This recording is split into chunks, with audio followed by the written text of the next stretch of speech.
मंत्रिमंडल में अग्निवीर को लेकर के भी मंजूरी दी गई है। हरियाणा पुलिस में सिपाही, खनन guard, forest guard, jail warden तथा एसपीओज 10% हॉरिजॉन्टल आरक्षण दिया जाएगा। इस बात की हमने घोषणा की थी। ग्रुप सी के पदों में 5% तथा ग्रुप बी में भी 1% हॉरिजॉन्टल आरक्षण दिया जाएगा। इसकी भी मंजूरी आज कैबिनेट में हुई है। अग्निवीरों को ग्रुप सी के पदों में भर्ती के लिए ली जाने वाली लिखित संयुक्त पात्रता परीक्षा से छूट दी गई है।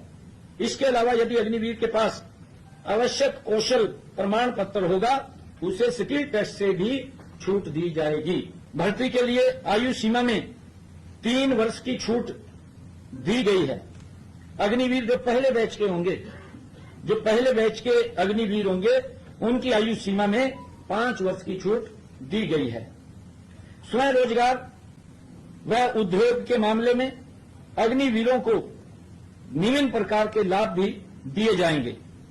राज्य सरकार अग्निवीरों को रोजगार देने वाले उद्योगों को 60,000 रुपये वार्षिक सब्सिडी प्रदान करेगी, बशर्ते उद्योगों द्वारा अग्निवीर को 30,000 रुपये मासिक वेतन अगर वो देता है तो उसको 60,000 रुपये की वार्षिक सब्सिडी दी जाएगी। अग्निवीरों को हथियार लाइसेंस देने में भी प्राथमिकता देने का निर्णय किया है। हरियाणा कौशल रोजगार निगम के माध्यम से अग्निवीरों को रोजगार में भी प्राथमिकता दी जाएगी। उद्योग व व्यवसाय स्थापित करने वाले अग्निवीरों को 5 लाख रुपए तक का ऋण बिना ब्याज के दिया जाएगा। भारत सरकार के अग्निपथ योजना के 15 जुलाई 2022 को लागू की गई, जिसके तहत वर्ष 2022 के दौरान सेना, वायुसेना, नौसेना में कुल 36,649 पुरुष और महिला अग्निवीरों की भर्ती प्रस्तावित थी।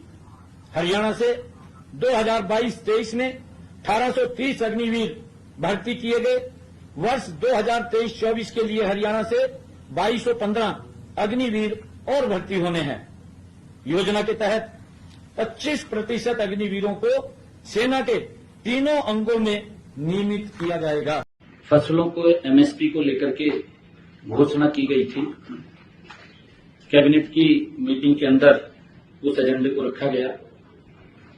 इस घोषणा को क्रियान्वित करते हुए आज फैसला लिया गया कि अब तक 10 नई फसलों नामांकित की गई हैं, जिसमें रागी, सोयाबीन, काला तिल, नाइजर सीड, कुसुम, जौ, मक्का, ज्वार, जूट, खोपरा और मूंग की खरीद, ये 10 फसलें हैं। इनकी खरीद एमएसपी पर वो हरियाणा सरकार अपने खर्चे के ऊपर वहन करेगी। सरकार का ये ध्येय है कि किसानों की आय को स्थिर करना और उसमें बढ़ोतरी करना, ये हमारी सरकार का मुख्य ध्येय है। इससे फसल विविधीकरण को भी बढ़ावा मिलेगा। अन्य फसलें अगर किसान बोना चाहेगा तो उसके अंदर भी उसको अवसर मिलेगा। हरियाणा सभी फसलों को खरीद करने वाला ये देश का पहला राज्य है जो एमएसपी के ऊपर फसलों को खरीद करने वाला राज्य है।